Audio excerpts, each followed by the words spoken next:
Shalom peuple de Dieu, que la paix de notre Seigneur Jésus-Christ soit avec tout. Je viens partager avec vous le message que j'avais reçu depuis le mois de juillet 2016. Bien-aimés dans le Seigneur, nous devons nous préparer pour l'avènement du Seigneur Jésus-Christ. Je vais partager ceci avec vous. Rappelez-vous qu'après la résurrection de notre Seigneur Jésus-Christ, beaucoup de choses avaient changé. Matthieu 24 verset 36 Pour ce qui est du jour et de l'heure, personne ne le sait, ni les anges des cieux, ni le Fils, mais le Père seul. Maintenant écoutez ce que la Bible déclare dans Joël 2 verset 28 Après cela, je répandrai mon esprit sur toute chair, vos fils et vos filles prophétiseront, vos vieillards auront des songes, et vos jeunes gens des visions.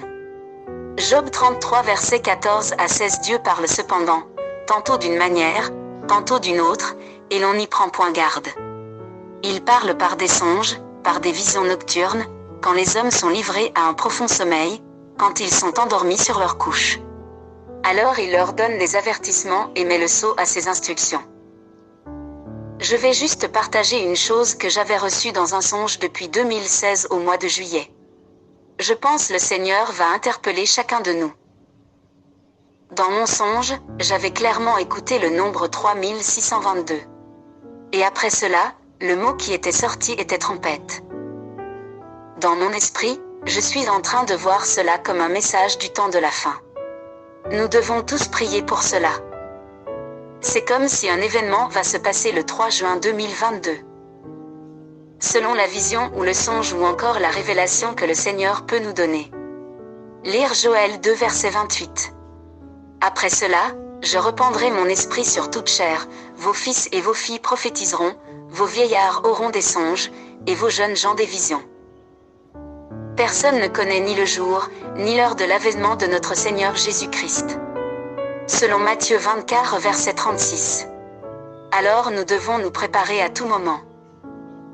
La Bible dit dans Matthieu 24 verset 37 à 39 Ce qui arriva du temps de Noé arrivera de même à l'avènement du Fils de l'homme. Car dans les jours qui précédèrent le déluge, les hommes mangeaient et buvaient, se mariaient et mariaient leurs enfants, jusqu'au jour où Noé entra dans l'arche, et ils ne se doutèrent de rien, jusqu'à ce que le déluge vint et les emporta tout. Il en sera de même à l'avènement du Fils de l'homme.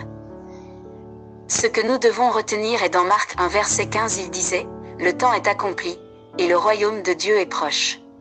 Repentez-vous, et croyez à la bonne nouvelle. Que Dieu vous bénisse. Pasteur Dido. Amen.